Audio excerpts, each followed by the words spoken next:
He had 17 rounds left. 17 rounds between 500 men and annihilation. The German Mark IV was 200 yards out and closing. Behind him, the evacuation was still happening. They needed 10 more minutes. He didn't have 10 minutes. He had maybe 2. And then the impossible happened. The tank stopped, not because of him, because the commander wanted to watch him die up close. December 18th, 1944, the Ardennes Forest. 3 days into what history would call the Battle of the Bulge.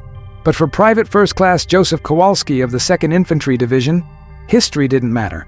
What mattered was the tree line to his left, the frozen road to his right, and the fact that his bazooka team was dead in the ditch behind him. What mattered was that Kampfgruppe Hansen was punching through American lines like tissue paper, and somebody had to slow them down. That somebody was a 22-year-old kid from Pittsburgh who'd never fired an anti-tank gun in combat before yesterday. The first wave came at 0600. Kowalski's unit, Baker Company, 3rd Battalion, had been holding a crossroads nobody thought mattered, until suddenly it was the only thing that mattered. The crossroads sat at the junction of 2 supply routes. Control it, and you controlled the flow of fuel and ammunition to 3 different American positions. Lose it, and you cut off 1,500 men. The Germans knew this. They sent 2 companies of Panzer Grenadiers supported by armor. Against them, Baker Company had 97 men, 6 machine guns, and exactly 2 functioning bazookas. Kowalski wasn't supposed to be there. He was a radio man. His job was communications, not fighting tanks. But when Sergeant Miller took shrapnel to the chest in the first artillery barrage, somebody had to pick up the bazooka. Kowalski had fired one exactly twice in training. He'd missed both times. Miller looked up at him from the frozen ground, blood on his lips, and said 4 words. Hold them 10 minutes. Then Miller stopped breathing, and Kowalski stopped being a radio man. The mathematics of desperation are simple. 2 bazookas. 4 men who knew how to use them. 17 tanks coming up that road. You don't stop 17 tanks. You don't even slow down 17 tanks. What you do is make them cautious. Make them think twice. Make them deploy infantry instead of just rolling through. Every minute they spend being careful is a minute your guys aren't dying. Miller understood this. Now Kowalski had to understand it too. The first tank came around the bend at 0615, a Mark IV, probably from the 2nd Panzer Division. Kowalski let it close to 100 yards. His hands were shaking so badly he could barely hold the launcher steady. His loader, a kid named Patterson from Nevada, whispered the same thing over and over. Breathe. Just breathe. Kowalski breathed. He aimed for the track assembly. He fired. The rocket went wide by 3 feet and detonated in the snow. The tank didn't even slow down. Patterson reloaded. 7 seconds.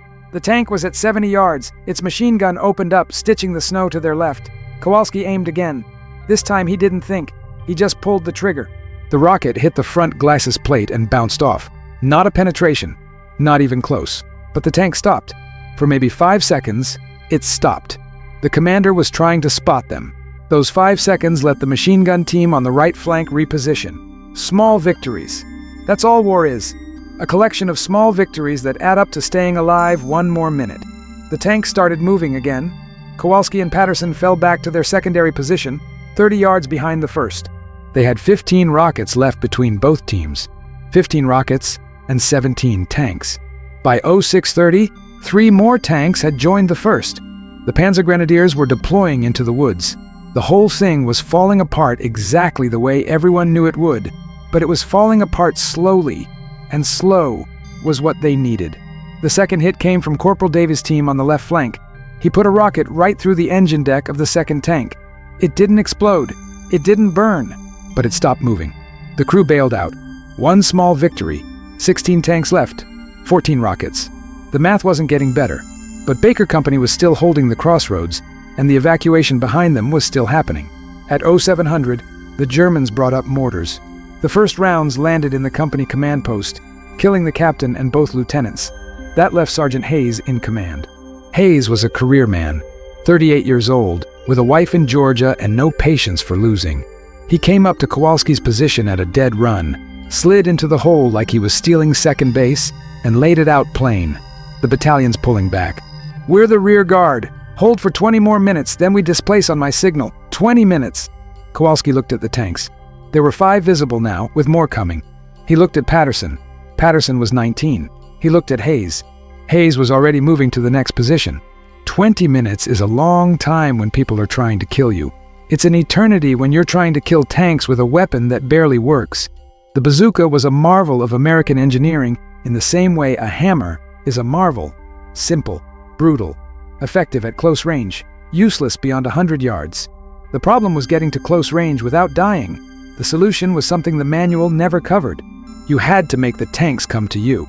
Kowalski and Patterson moved again, this time to a position right on the road itself, behind a destroyed half-track, 15 yards from the pavement, suicide range. But at suicide range, even Kowalski couldn't miss. The next tank came up the road at 0720. It was moving fast, trying to push through before the Americans could set up another ambush. It passed their position by 10 feet. Kowalski stood up. Patterson put a rocket in the launcher. Kowalski aimed for the rear armor. He fired. The rocket hit the engine compartment and punched through. The tank rolled another 20 feet and stopped. Smoke started pouring from the hatches. The crew didn't bail out. After 30 seconds, Kowalski understood why. They weren't coming out. 13 rockets left, 15 tanks. But now the Germans were moving slower, deploying smoke, sending infantry forward to clear the positions.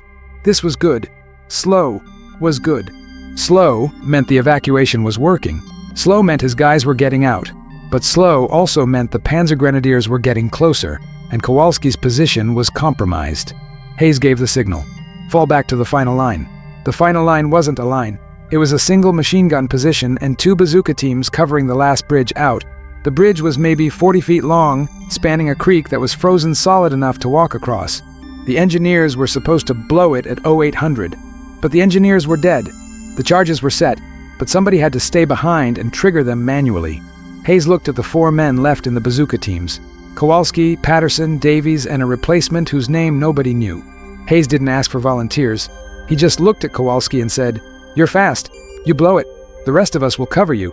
At 0750, the tanks reached the final approach. 6 of them now, moving in formation with infantry support. The machine gun opened up, forcing the infantry to ground. Davies took a shot at the lead tank, missed. The tank returned fire with its main gun. The shell hit 10 feet from Davies' position and threw him 15 feet through the air. He didn't get up. That left 3. Kowalski, Patterson, and the replacement. 11 rockets. The plan was simple. Let them get on the bridge. Blow the bridge. The problem was, the bridge was stone. The charges might drop the center span. They might not.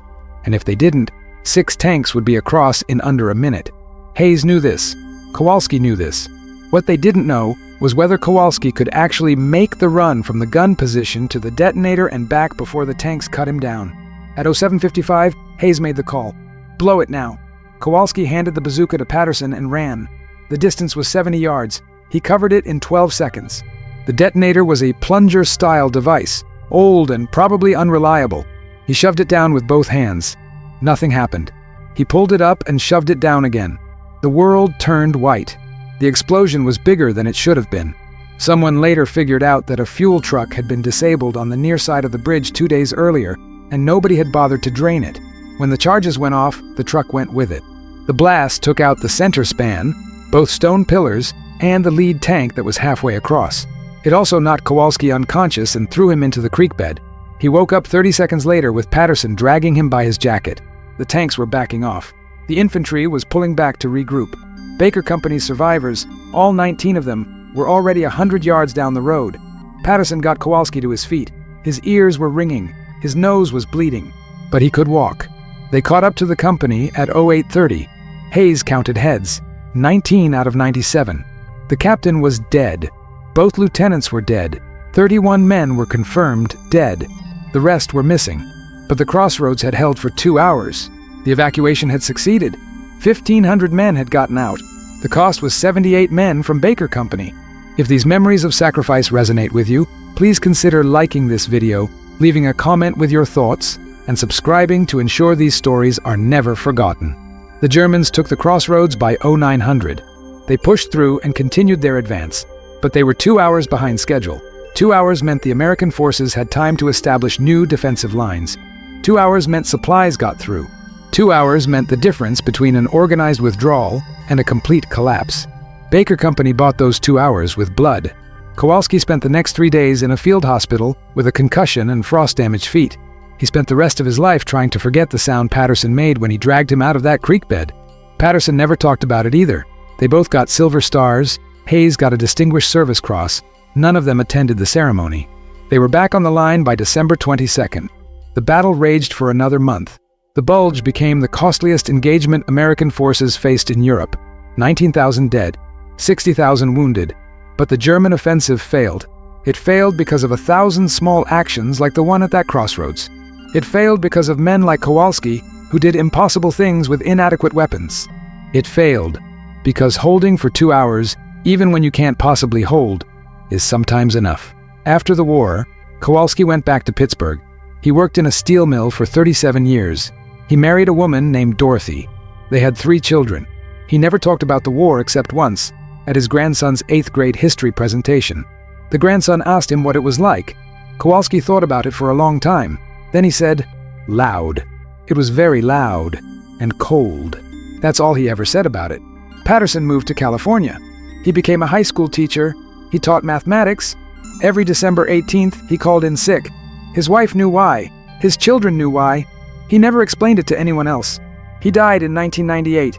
At his funeral, a man in his 70s showed up in an old army uniform that didn't fit anymore. It was Kowalski. He'd driven 18 hours to be there. He stood by the grave after everyone else had left. Someone asked him later what he'd said. He said he told Patterson, "Thank you. Thank you for the 7 seconds it took to reload. Thank you for dragging me out of that creek. Thank you for not leaving me behind." Hayes made it through the war. He retired as a command sergeant major in 1965. He never spoke about the Bulge either, but every year on December 18th, he wrote letters to the families of the men from Baker Company who didn't make it out. 78 letters. Every single year. He did this for 43 years, until he physically couldn't write anymore. When he died in 2008, they found a box in his closet. It contained responses from the families, hundreds of them. One said, "Thank you for remembering. We thought everyone had forgotten. Nobody forgets. That's the thing about war. The men who were there can't forget even when they want to, and the rest of us can't remember even when we try. But the story matters. Not because it's about tanks or tactics, not because it's about winning or losing. It matters because it's about the moment when a 22-year-old radio man from Pittsburgh stopped being a radio man and became the thing standing between 500 men and annihilation. It matters because he had 17 rounds and a weapon he barely knew how to use, and he stayed anyway. The Mark IV tank that stopped to watch him die. That moment actually happened. The commander later said, in a prisoner interrogation, that he'd seen the American with the bazooka and decided to kill him personally with the coaxial machine gun instead of just rolling over his position.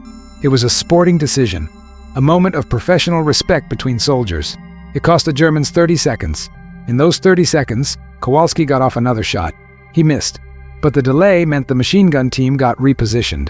3 Germans died because their tank commander wanted to be sporting. War doesn't care about sporting. War cares about 30 seconds. There were thousands of moments like this. Thousands of crossroads that had to hold just a little bit longer. Thousands of men who picked up weapons they didn't know how to use because the man who did know how was dead in a ditch. The Battle of the Bulge was Hitler's last major offensive in the West. He gambled everything on punching through the Ardennes, splitting the Allied forces, and capturing Antwerp. If it had worked, the war might have lasted another year. It didn't work. It didn't work because of weather and logistics and Allied air power. But it also didn't work because of places like that crossroads, because 19 men out of 97 held for 2 hours when they should have been overrun in 20 minutes. Kowalski never thought of himself as a hero. Nobody who was actually there ever does. He thought of himself as the guy who got lucky. Lucky that Patterson could reload in 7 seconds. Lucky that the bridge charges worked. Lucky that he woke up in that creek bed instead of drowning in 6 inches of frozen water. Lucky that Hayes knew when to pull back and when to hold. Luck is what soldiers talk about when they survive. Courage is what everyone else calls it later. But here's what courage actually looked like in December 1944. It looked like staying in a position you knew was going to be overrun.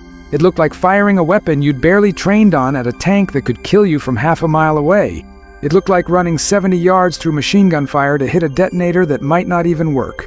It looked like dragging your unconscious friend out of a creek bed while tanks were backing up to get a better shot at you. Courage looked like being absolutely terrified and doing the job anyway because the alternative was worse. The men of Baker Company weren't special.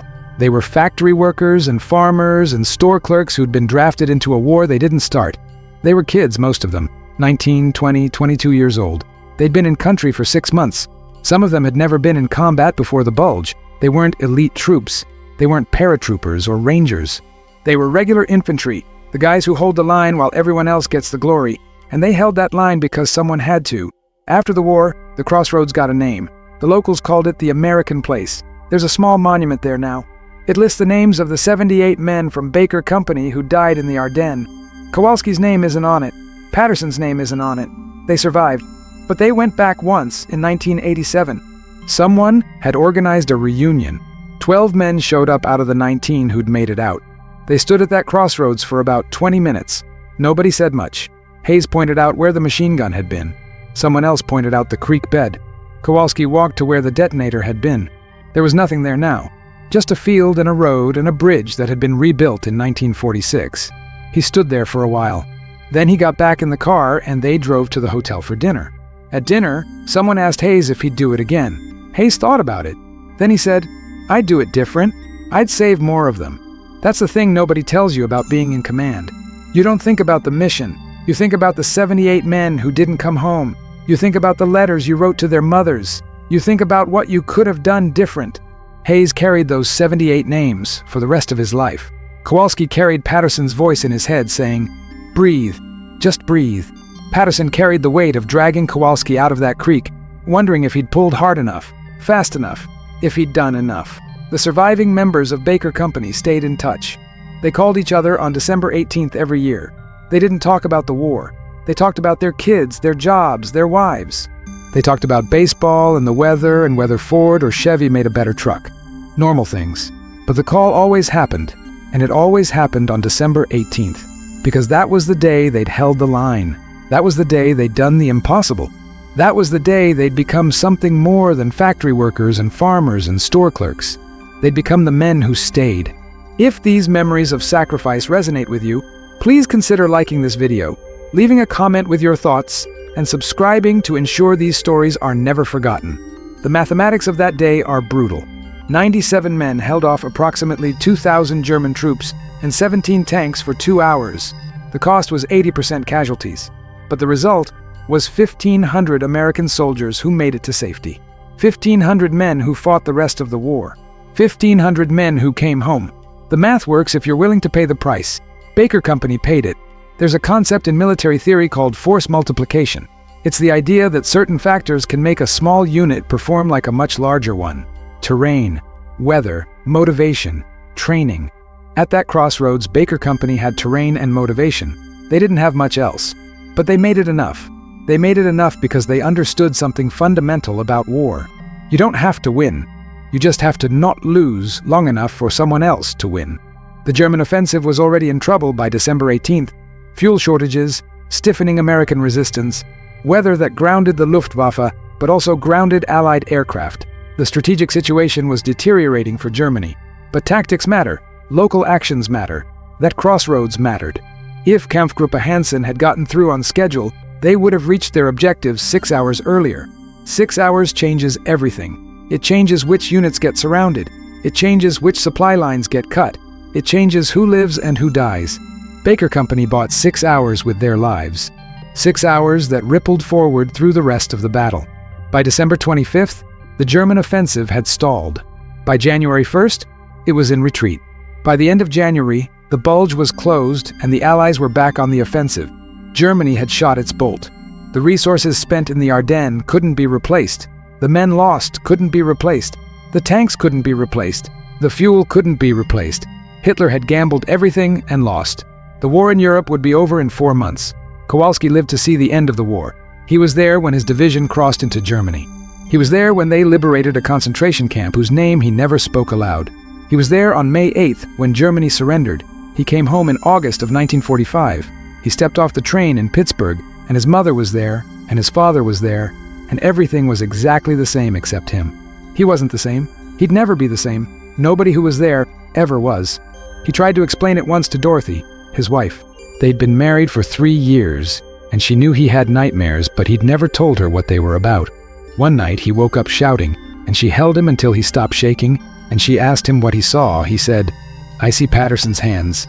He had these big hands, farm kid hands. When he loaded the rocket, his hands never shook. Mine shook all the time, but his didn't, and I see them reaching for me in that creek. I see them pulling me up. I see them every night. Dorothy asked him if that was a bad thing. Kowalski thought about it. He said, "No, it's not bad. It's just there, like a scar. You live with it. The scars don't go away. The men who were at the bulge carried them forever. Some carried physical scars, frostbite damage, shrapnel wounds, injuries that never quite healed. Others carried invisible scars, the kind that wake you up at 3 in the morning, the kind that make you flinch at loud noises, the kind that make December the hardest month of the year. But they carried them. They went to work. They raised families. They built lives. They became the greatest generation, not because they were perfect, but because they kept going." The last reunion of Baker Company was in 2009. 4 men showed up. Kowalski was 87. Patterson had been dead for 11 years. Hayes had been dead for 1.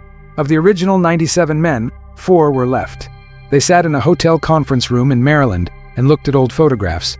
Someone had brought the unit roster from December 19th, the one made after the crossroads, the one with all the names crossed out. 19 names weren't crossed out. Of those 19, 4 remained. They sat there and remembered. What do you remember when you're 87 and the war was 65 years ago? You remember the cold. You remember the fear. You remember the weight of the bazooka. You remember the sound of tank tracks on frozen ground. You remember the friends who didn't make it. You remember the ones who did. You remember that you were young once. You remember that you did something that mattered. You remember that you held the line.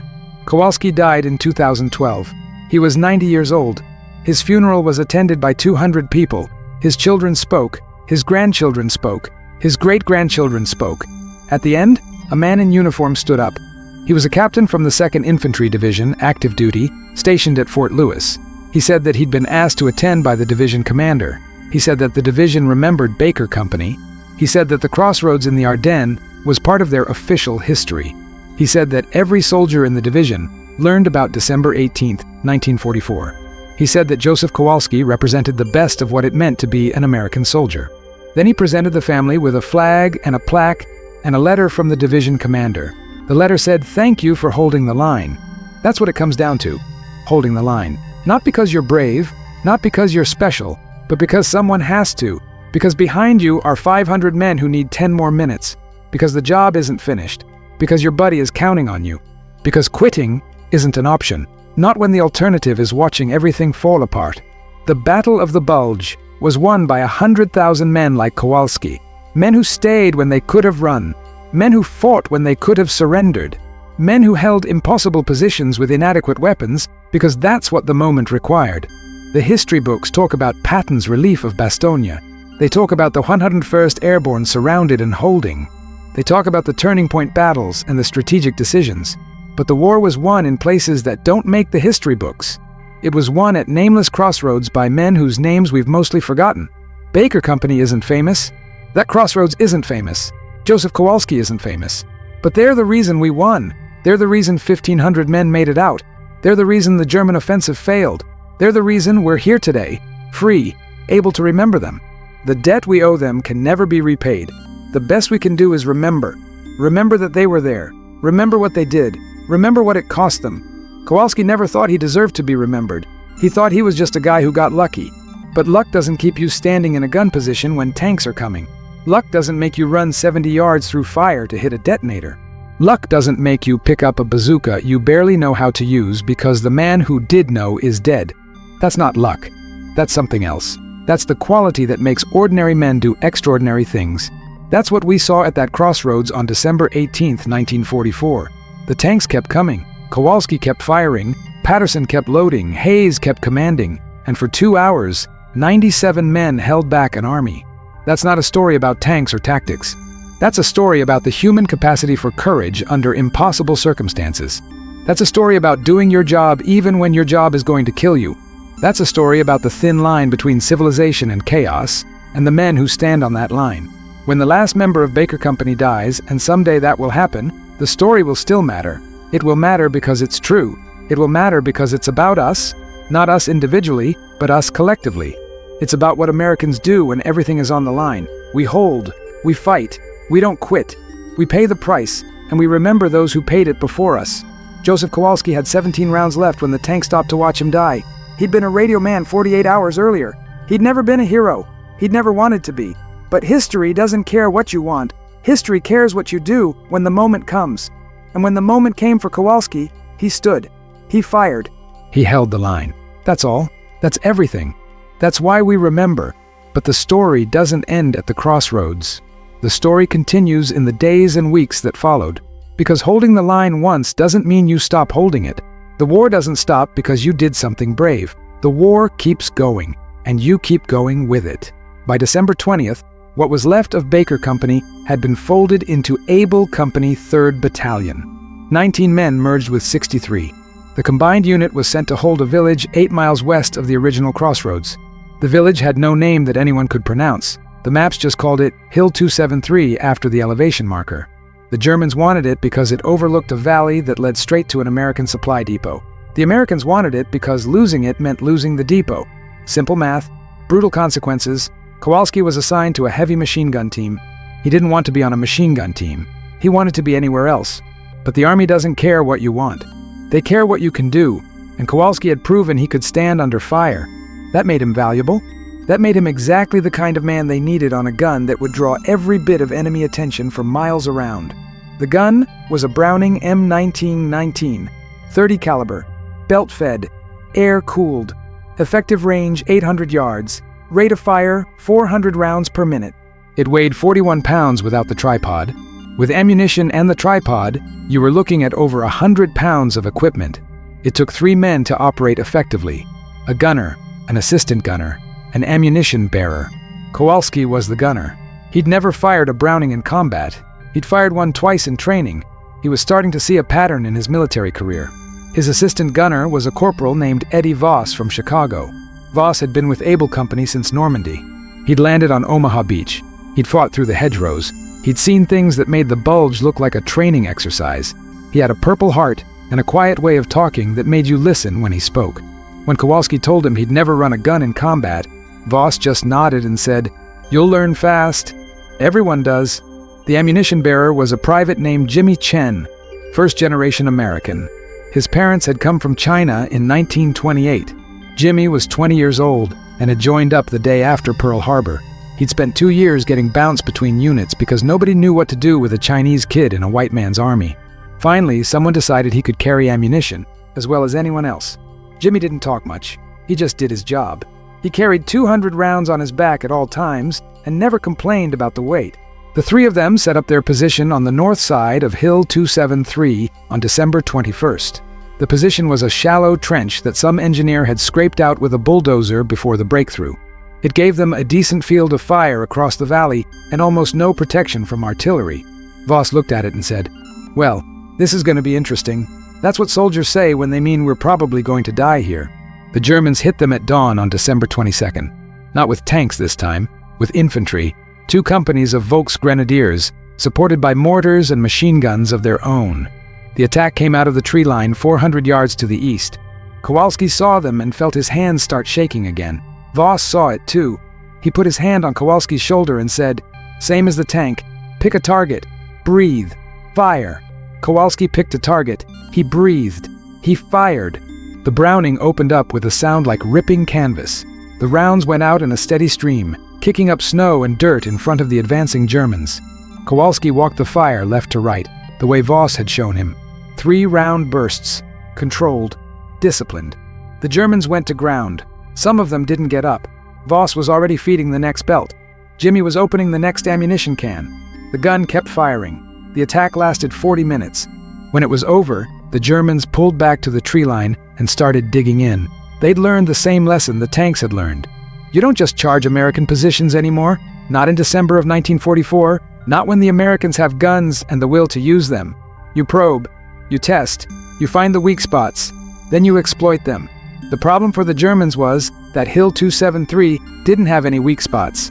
It had exactly 3 machine gun positions and 2 mortar teams, and all of them were manned by soldiers who'd already decided they weren't giving up another inch of ground.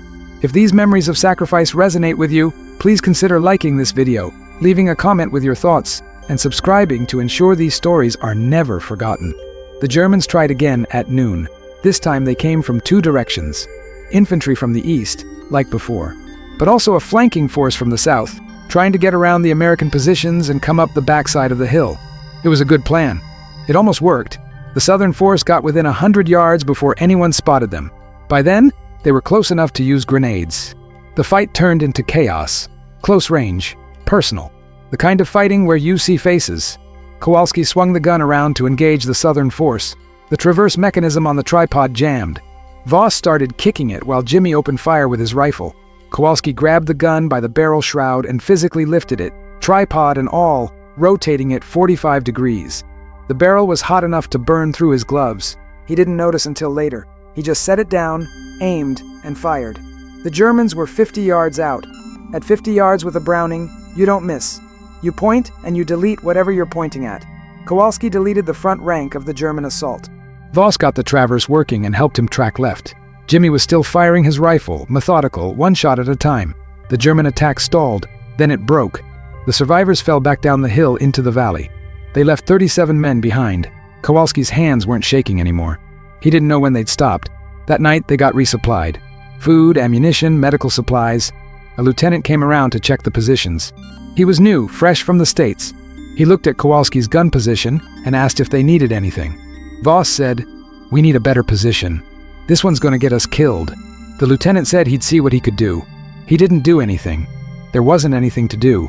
The hill only had so many good positions, and they were all occupied. You fought from where you were, and you made it work. On December 23rd, the weather cleared. That meant air support. American P-47 Thunderbolts came over in the afternoon and bombed the tree line where the Germans were dug in. It was beautiful and terrible. The planes came in low, dropped their ordnance, and pulled up through clouds of smoke and debris. The explosions shook the ground. When it was over, the tree line was just gone. Shattered wood and torn earth and bodies that nobody would ever identify. The Germans came again anyway, at dusk.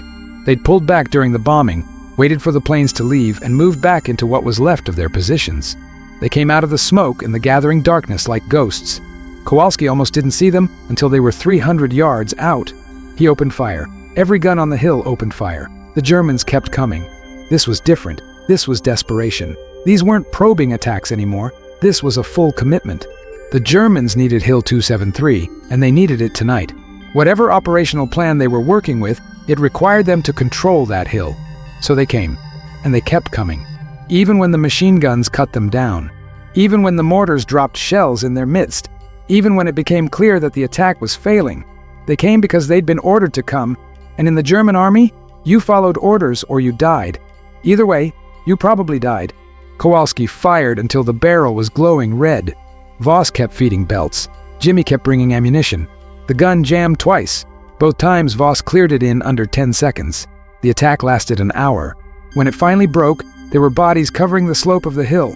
Someone counted them later. 143. That's what it cost the Germans to learn that Hill 273 wasn't going to fall. 143 men who had families and homes and lives before the war. Now they had shallow graves in frozen ground. Kowalski didn't sleep that night. He sat in the gun position and stared at the slope, at the shapes that weren't moving, at the ones that were. Some of the German wounded were still out there, crying for help in a language Kowalski didn't understand. The medics couldn't go get them. Not at night. Not when there might be snipers. Not when the Germans might counterattack at any moment. So the wounded stayed where they were, and their voices got quieter, and by morning, most of them had stopped. War crimes. That's what people call it now when you leave wounded enemy soldiers in the field. But what's the alternative? Send your medics into no man's land in the dark? Get them killed trying to save men who were trying to kill you 6 hours ago? Where's the line? When does duty to the wounded override duty to the living? Kowalski didn't know. Nobody knew. They just did what they had to do and tried not to think about it too much. On Christmas Eve, they got mail, letters from home, packages that had been following the unit around Europe for weeks. Kowalski got a package from his mother, cookies. They were broken into 1,000 pieces and had probably been baked in October, but they were from home. He shared them with Voss and Jimmy. They sat in the gun position and ate stale cookies and pretended they were somewhere else. Jimmy's parents had sent him a scarf, hand-knitted. Too nice to wear in combat. He put it in his pack to keep it safe. Voss got a letter from his wife. He read it 3 times and then put it away without saying what it said. Personal things stay personal, even in war. That night, Someone started singing, "Silent Night." It was one of the guys from 2nd Platoon. He had a good voice. Other men joined in. Soon, the whole hill was singing. Quiet, reverent. It was Christmas Eve, 1944, and they were on a frozen hill in Belgium, surrounded by men who wanted to kill them, and they were singing about peace on Earth. The absurdity of it would have been funny if it wasn't so sad. The Germans heard them. From across the valley, someone started singing the same song, in German, Stille Nacht. The melody was the same. For maybe 5 minutes, the war stopped. 2 groups of men who'd been killing each other for days sang the same song in different languages. Then someone fired a flare. The singing stopped. The war started again. Brief moments of humanity in an ocean of violence. That's all you got. You took them when you could. Christmas Day was quiet.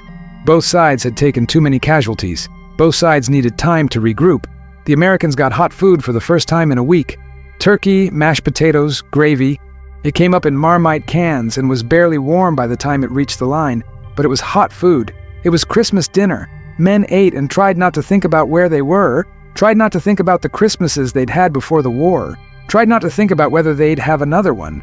Kowalski thought about his father. His father had fought in the First War. France, 1918. He'd never talked about it. Now Kowalski understood why. What do you say? How do you explain this to someone who wasn't there? You can't. You just carry it. You lock it away somewhere deep and you try to live a normal life. His father had managed it for 26 years, worked in the mill, raised a family, went to church on Sundays, never talked about France. Now Kowalski knew what his father had been carrying all those years. Now he had his own weight to carry. On December 26th, the Germans pulled back. Not from Hill 273, from the entire sector. The offensive was over. They'd reached their high water mark somewhere west of Bastogne, and now they were retreating. The bulge was closing. The American forces were pushing in from the north and south, cutting off the German penetration. By December 27th, it was clear that the whole operation had failed. Hitler's gamble had failed. Germany had shot its bolt and missed. Hill 273 was abandoned on December 28th. The combined Abel and Baker Company moved up to new positions closer to the German border. Kowalski carried his machine gun. Voss carried the tripod. Jimmy carried the ammunition. They'd held the hill for 7 days. The cost was 19 dead and 31 wounded out of the 82 men who'd started there. But they'd held. The supply depot had stayed open. The materials had flowed forward. The line had held. January was a blur, fighting through the Siegfried Line. House-to-house combat in German villages whose names all sounded the same. Bitter cold, endless patrols, brief moments of violence followed by long stretches of boredom. That's what war actually is. Not the dramatic battles and heroic charges. It's boredom and cold and fear, punctuated by moments of absolute terror. By February, they were across the Rhine. By March, they were deep into Germany. By April, they were meeting the Russians. The war in Europe was ending. You could feel it. The German resistance was collapsing. Not everywhere, not all at once. But the momentum had shifted. The question wasn't if Germany would lose. It was when. On April 15, 1945, Kowalski's unit liberated a concentration camp. He never said which one. He never said what he saw there. He just said that he'd thought he understood what evil was. He'd thought the war had shown him the worst that human beings were capable of. He'd been wrong. What he saw in that camp was beyond anything war had prepared him for. It wasn't combat. It wasn't soldiers fighting soldiers. It was something else, something that didn't have a name. Industrial murder, systematic annihilation, evil-made policy. The survivors came out of the barracks like ghosts, walking skeletons, barely alive. Some of them weren't alive. They were just moving through force of habit. The medics did what they could. It wasn't enough. Some of the survivors died within hours of being liberated. Their bodies had been pushed past the point where they could recover. Others survived but would carry the scars forever. Physical scars, mental scars, the kind that never heal. Kowalski helped bury bodies. Everyone did. They dug graves in the German soil and buried thousands of people who'd been murdered for the crime of existing. Jewish people, political prisoners, Roma, homosexuals, anyone the Nazis had decided didn't deserve to live. Kowalski dug and buried and tried not to think about what he was doing. Tried not to imagine the lives these people had lived. Tried not to imagine their last moments. It was too much. The mind can only hold so much horror before it shuts down. That night, back at the bivouac, nobody talked. Men sat around fires and stared at nothing. Some prayed, some cried, some just sat. Kowalski sat with Voss and Jimmy. They didn't say anything for an hour. Then Voss said, "This is what we were fighting for. This is why we're here. Not for the crossroads, not for the hill. For this. So this never happens again." Kowalski nodded. Jimmy nodded. There was nothing else to say. If these memories of sacrifice resonate with you, please consider liking this video, leaving a comment with your thoughts, and subscribing to ensure these stories are never forgotten. The war ended on May 8th. Germany surrendered unconditionally. The news spread through the unit like wildfire. Men cheered. Men cried. Men just sat there in shock, unable to process that they'd survived. Kowalski felt nothing. No relief. No joy. Just numbness. He'd been afraid for so long that he didn't know how to stop. The fear had become part of him. It would take years for it to fade. Some of it never faded. They stayed in Germany through the summer. Occupation duty, processing prisoners, helping displaced persons find their families, boring work, essential work. The kind of work that doesn't make the history books but has to be done anyway. Kowalski was promoted to sergeant. He didn't want the promotion. He took it anyway. The army needs sergeants. In August, he got orders to ship home. The war in the Pacific was still going. He was being sent back to the States for 2 weeks of leave, then reassignment to a unit preparing for the invasion of Japan. The invasion that everyone knew would cost hundreds of thousands of lives, American and Japanese. The invasion that might last years. Kowalski accepted the orders without emotion. If they needed him in the Pacific, he'd go to the Pacific. That's what soldiers do. He never went. On August 6th, the Americans dropped an atomic bomb on Hiroshima. On August 9th, they dropped another on Nagasaki. On August 15th, Japan surrendered. The war was over. All of it. Every theater. Every front. Over. Kowalski got the news in a processing center in New York. He was sitting in a mess hall eating lunch when someone turned on the radio. The announcement came through. Japan has surrendered. The war is over. The mess hall exploded in celebration. Men were shouting, laughing, crying. Kowalski just sat there. He finished his lunch. Then he walked outside and sat on the steps and tried to understand that he wasn't going to die. He was discharged on August 27, 1945. Honorable discharge. Silver Star, Purple Heart, Combat Infantryman Badge, Good Conduct Medal, European African Middle Eastern Campaign Medal with 4 bronze stars. The medals meant something to someone. They didn't mean much to Kowalski. What meant something was the discharge paper. The paper that said he was done. He was free. He could go home. He took the paper and the medals and got on a bus to Pittsburgh. His mother met him at the station. She'd aged 10 years in the 3 he'd been gone. She hugged him and cried and told him he looked thin. He told her he was fine. It was a lie. He wasn't fine. He wouldn't be fine for a long time. But you tell your mother you're fine because that's what she needs to hear. You carry your own weight. You don't put it on the people who love you. The house was the same. His room was the same. Everything was exactly as he'd left it. But he was different. He'd lay in his childhood bed and stare at the ceiling and feel like a stranger in his own home. The sounds were wrong. Too quiet. No artillery, no machine gun fire, no men screaming, just silence. The silence was worse than the noise. In the silence, you could hear yourself think. In the silence, the memories came. He got a job at the mill in September. Same mill his father worked at. Same mill half the men in the neighborhood worked at. The work was hard and hot and monotonous. It was perfect. It didn't require thinking. It didn't require decision-making. You showed up. You did your job. You went home. Simple. Clean. No one trying to kill you. He worked there for 37 years. He met Dorothy in October of 1946. She was a secretary at the mill's front office. Pretty girl. Smart. She had a laugh that made you forget, for just a moment, where you'd been. They went to dinner. Then they went to a movie. Then they went to dinner again. By December, he knew he was going to marry her. By March of 1947, he did. She wore white. He wore his uniform. It was the last time he wore it. They had their first child in 1948, a boy. They named him Michael. Kowalski held his son in his arms and made a promise. This boy would never have to do what I did. This boy would never have to see what I saw. This boy would grow up in a world where fathers came home at night and stayed home. It was a promise he kept. Michael never went to war. Neither did his second son. born in 1951. Neither did his daughter, born in 1954. They grew up safe. They grew up loved. They grew up never knowing what it cost to give them that safety.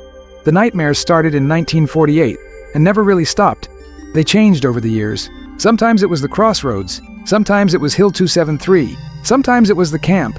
Always it was the faces. The men who didn't make it. Miller bleeding out in the snow. Davies thrown through the air by a tank shell. The German soldiers on the slope. The survivors in the camp. An endless parade of faces that wouldn't let him sleep. Dorothy learned not to wake him when he had the dreams. Waking him suddenly was dangerous. He'd come up swinging once, caught her on the shoulder before he realized where he was. He'd felt sick about it for weeks. She told him it was fine. She understood. But how could she understand? She hadn't been there. Nobody who wasn't there could understand. That was the wall between him and everyone he loved. The wall built of experiences that couldn't be explained. He went to the veterans group meetings at the VFW hall for a while. Other men who'd been there, other men who understood without explanation. They'd sit and play cards and drink beer and not talk about the war. Sometimes someone would say something, a memory, a name, a place. The others would nod. No elaboration needed. Then they'd go back to cards. It helped. Not much, but some. The years passed. The 50s became the 60s. Korea happened. Kowalski watched young men ship out to another war. He didn't try to stop them. He didn't tell them what it would be like. What could he say? Don't go? Someone has to go. That's the bargain. Freedom isn't free. Someone pays the bill. In his generation, he'd paid it. Now it was someone else's turn. That's how it works. You pay forward. You sacrifice so the next generation doesn't have to. Then they sacrifice anyway, because the world keeps turning and wars keep happening. Vietnam happened. His nephew went, came back changed. Kowalski recognized the look in his eyes, the same look he saw in the mirror, the look that said, "I've seen things I can't unsee." They talked once, just once. The nephew asked if it got better. Kowalski thought about lying. Then he told the truth. It gets different. You learn to live with it. But better? I don't know about better. The nephew nodded. He understood. In 1987, the reunion happened, 43 years after the crossroads. Kowalski almost didn't go. What was the point? The past was the past. Digging it up wouldn't change anything. But Dorothy convinced him. She said he needed to see them, needed to talk to people who understood. So he went. He drove 18 hours to Maryland and walked into a hotel conference room and saw faces he hadn't seen in 4 decades. Hayes was there, older, grayer, still standing straight like the soldier he'd been. They shook hands. Hayes said, "You held the line." Kowalski said, "We all did." It was the only conversation they had about the war. They spent the rest of the weekend talking about their kids, their jobs, their lives, normal things. But the understanding was there, the shared knowledge that they'd done something that mattered, something that couldn't be taken away. Patterson was there. He'd put on weight, lost most of his hair, but the hands were the same, those big farm kid hands. They looked at each other, and Patterson said, "You still having the dreams?" Kowalski said, "Every night." Patterson said, "Me too." They stood there for a moment. Then Patterson's wife called him over and the moment passed. They didn't talk about it again. They didn't need to. 12 men showed up, out of 19 who'd made it out. 7 were dead. Heart attacks, cancer, car accidents. The normal ways men die when war doesn't kill them first. The 12 who remained spent 3 days together. They went to the crossroads, stood where they'd fought. The road was paved now. The bridge had been rebuilt. There was a small monument with 87 names on it, not 78. Someone had updated it with the men who died later from wounds or complications. The names of men who'd held the line. Kowalski ran his fingers over the engraved letters and tried to remember each face. Some he could, some he couldn't. Time steals memory, the way war steals life. Slowly, inevitably. They went to Hill 273. It wasn't a military position anymore. It was just a hill. Farmers had reclaimed the land. Crops growing where men had died. That's how it should be. Life returning to places where death had ruled. Kowalski walked to where his gun position had been. Nothing remained. No trace of the trench. No sign that anything had happened there. Just earth and grass and the wind. Voss stood next to him. He didn't say anything. He didn't have to. They'd been there. They'd held. The land didn't remember, but they did. That night, at dinner, someone asked the question that nobody wanted to answer. Was it worth it? The war. The sacrifice. The cost. Was it worth it? Nobody spoke for a long time. Then Hayes said, "Look at what we stopped." Look at what we prevented. Look at your children and grandchildren living free. Was it worth it? I don't know. Would I do it again? Yes. Without hesitation. Yes. The others nodded. Kowalski nodded. Because that's the answer. Not that it was worth it. Not that the cost was acceptable, but that it was necessary. And when something is necessary, you do it, regardless of cost. The reunion ended on Sunday. The men said goodbye, promised to stay in touch. Some did, some didn't. Life gets busy. Years pass.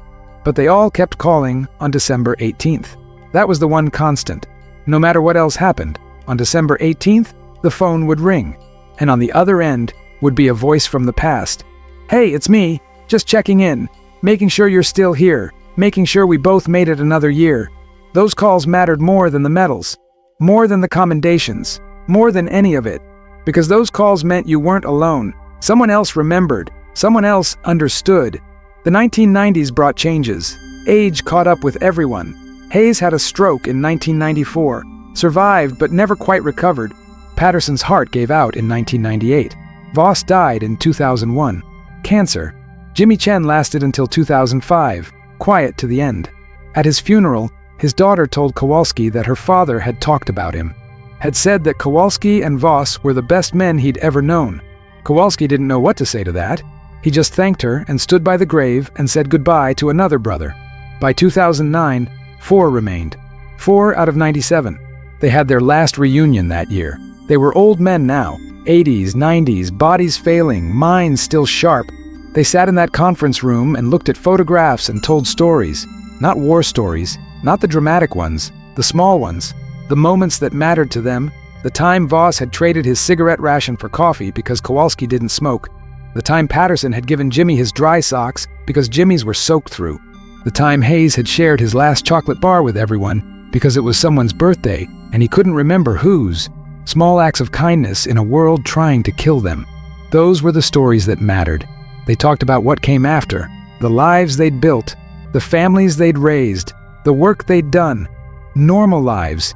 Unremarkable lives by any standard except one. They'd earned those lives.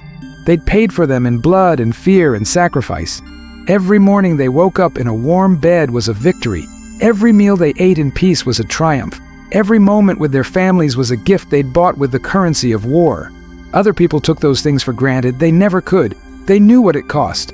One of them, a man named Roberts, who'd been a replacement after the bulge, said something that stuck with Kowalski. He said, "We're the last ones who remember. When we're gone, it's just history. Just dates and numbers and facts. Nobody will know what it felt like, what it smelled like, what it cost. We're the last connection to the real thing, and when we're gone, that connection is gone forever." It was true. There's a difference between history and memory. History is facts. Memory is truth. And memory dies with the people who carry it. Kowalski thought about that a lot in his final years. He thought about what would remain when he was gone. His children would remember him as a father.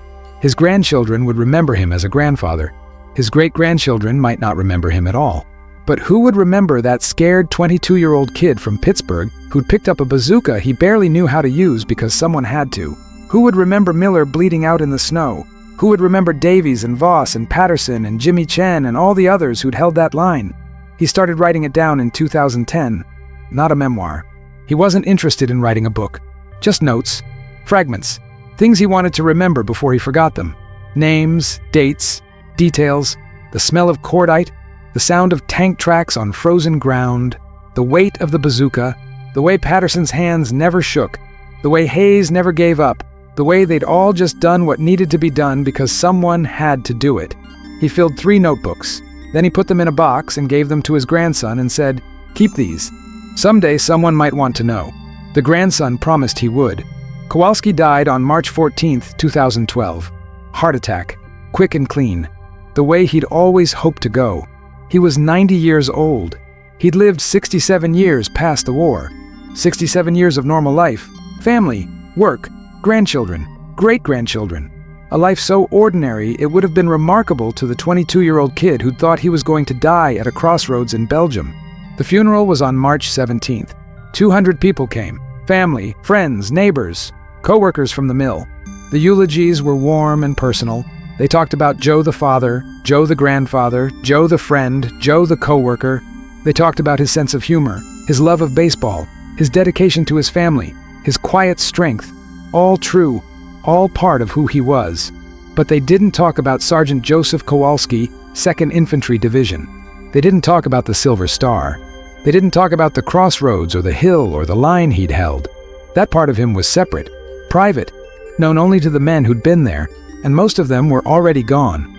Then the captain stood up. Young guy, maybe 30, active duty. He introduced himself as a representative of the 2nd Infantry Division. He said he'd been sent by the division commander to honor one of their own. He talked about December 18, 1944. He talked about Baker Company. He talked about the crossroads. He talked about holding the line. He said that every soldier in the 2nd Infantry Division learned about that day, learned about the men who'd paid the price, learned about what it means to stand when standing seems impossible. He said that Sergeant Kowalski represented the best of what it meant to be a soldier, not because he wanted to fight, not because he loved war, but because when his moment came, when his brothers needed him, he stood. He didn't run. He didn't quit. He stood, and because he stood, others lived. The captain presented the family with a flag and a plaque and a letter from the division commander. Then he saluted the casket and walked away. The family didn't know what to make of it. They'd known their father had been in the war. They'd known he'd been decorated, but he'd never talked about it, never explained what he'd done, never told them the stories. Now, at his funeral, they were learning that their quiet father, the man who'd worked at the mill and coached Little League and fixed things around the house, had been a hero, that he'd done things they couldn't imagine, that he'd saved lives, that he'd mattered in ways they'd never understood. After the service, Kowalski's oldest son, Michael, approached the captain. He asked what had happened at the crossroads. The captain told him, not the sanitized version, the real version. 97 men against overwhelming odds, holding for 2 hours when they should have been overrun in minutes. 78 men dead, 19 survivors, a rearguard action that bought time for 1,500 men to escape. Michael listened. Then he asked, why didn't he ever tell us? The captain thought about it. Then he said, because the men who were really there never do. They carry it inside. They protect their families from it. They want their children to have normal lives, untouched by what they've seen. It's another kind of sacrifice, carrying the weight alone so others don't have to. Michael went home that night and opened the box his father had given his son, the 3 notebooks. He read them cover to cover. He read about the fear and the cold and the impossible decisions. He read about Miller and Davies and Patterson and all the others. He read about the tank that stopped. He read about the bridge. He read about Hill 273. He read about the camp. He read about all of it. And he understood finally who his father had been before he became his father. He understood the weight the old man had carried all those years. He understood why certain sounds made him flinch, why he couldn't watch war movies, why December was hard, why he'd wake up in the middle of the night and sit in the dark. All of it made sense now. Michael made copies of the notebooks. He gave one to each of his siblings. He gave one to the 2nd Infantry Division Museum. He gave one to his son, Kowalski's grandson, the one who'd asked about the war all those years ago. He kept the originals in a safe place, because his father had been right. Someone did want to know. Lots of people wanted to know. The story mattered. Not just the facts, the truth, the memory, the real thing that history could never quite capture. The story spread slowly. Michael gave an interview to a local newspaper. The newspaper picked it up, then a regional paper, then a military history magazine. Researchers started asking questions. Historians started digging into the records. They found reports from December 18 through 28, 1944. They found casualty lists. They found commendations. They found after-action reports from German commanders talking about unexpected American resistance. They found all the pieces that confirmed what Kowalski had written. It was all true. Every word. In 2015, the Army did a formal historical review. They were looking at actions from World War II that might have been under-recognized. They reviewed Baker Company's stand at the crossroads. They reviewed the after-action reports. They reviewed testimony from surviving witnesses.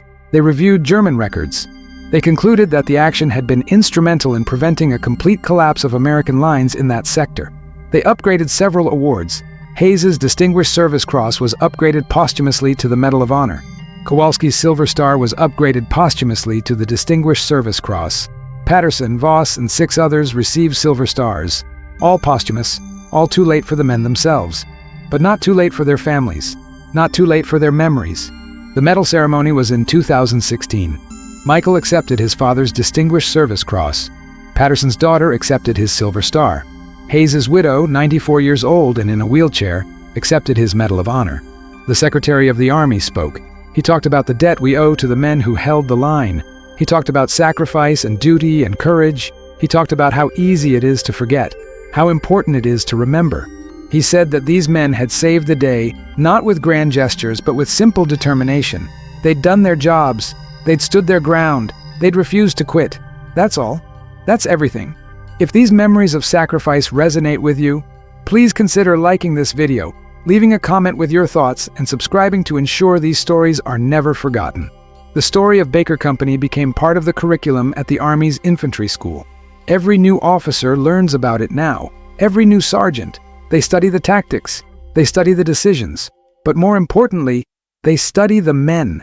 They learn about Kowalski, the radio man who became a bazooka operator, about Hayes, the sergeant who never gave up, about Patterson who could reload in 7 seconds, about Voss who'd seen it all before and taught the new guys how to survive, about Jimmy Chen who carried the ammunition and never complained, about Miller who used his last breath to give an order, about Davies who was thrown through the air by a tank shell, about all 97 men who stood at that crossroads and decided that retreat wasn't an option.